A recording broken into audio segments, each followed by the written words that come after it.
Take a look at these words. They're all easy, right? Do you think you overuse them? I know I do sometimes in my speaking, and a lot of my students do as well.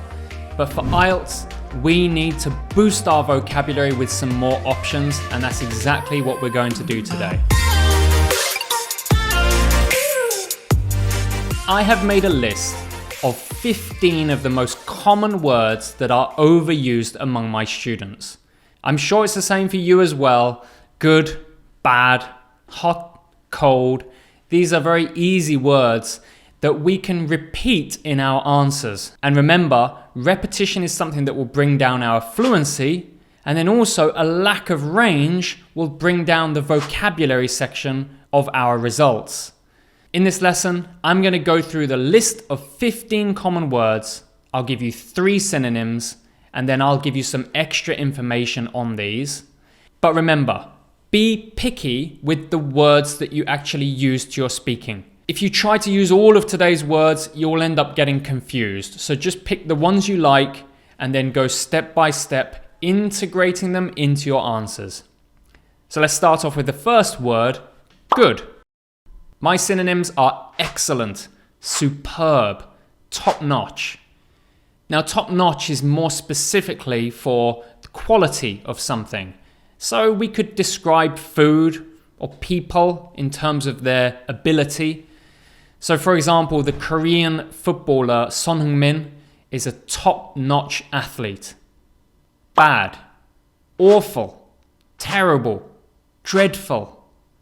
Nothing much to mention about these other than the 3 of them are a bit stronger than bad. So if I say to you, the weather's dreadful today, that just simply means it's very bad. Small, tiny, minuscule, dinky. Personally, I don't use dinky. It's informal, but people do use it a lot. For me, I think I would emphasize with minuscule. The population of England is minuscule compared to China. Big, huge, enormous, humongous. Again, these words are a bit stronger than the original word big, so they're really good for emphasizing. I love the word humongous. It really emphasizes how big something is. The new apartment block in my area is humongous. Hot, boiling, scorching, sweltering. We use sweltering a lot in England, and it means very hot. So it's a very common way to describe a particularly hot day in summer. So as a note, scorching and particularly sweltering are used for the air temperature. So you could say the temperature inside the sauna was sweltering, but you couldn't say that the soup was sweltering. The soup would be boiling. Cold, chilly, freezing, bitter. Chilly is uncomfortably cold. It doesn't mean freezing cold, but it's just a bit uncomfortable. Normally this is used to describe our own internal temperature or the temperature around us. It's a bit chilly in this office.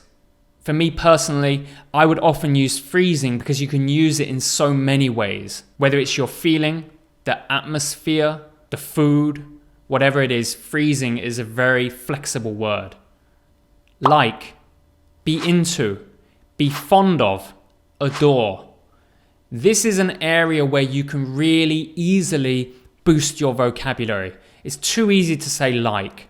So try using something like fond of. That's what I use a lot. I'm really fond of taking walks next to the river. Dislike, be not into, not a fan of, despise.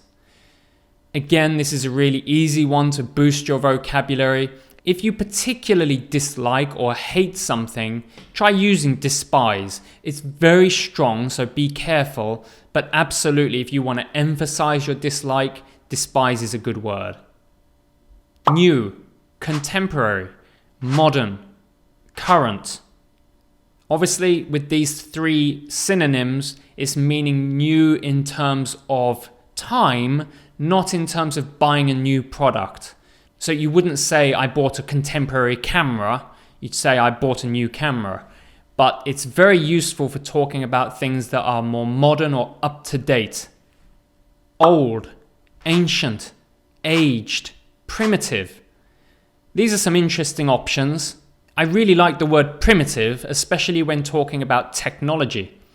Primitive means that it's very basic and undeveloped. So if we talk about primitive technology, you could talk about the first phones are very primitive compared to the smartphones we have nowadays. Famous, well-known, renowned, illustrious.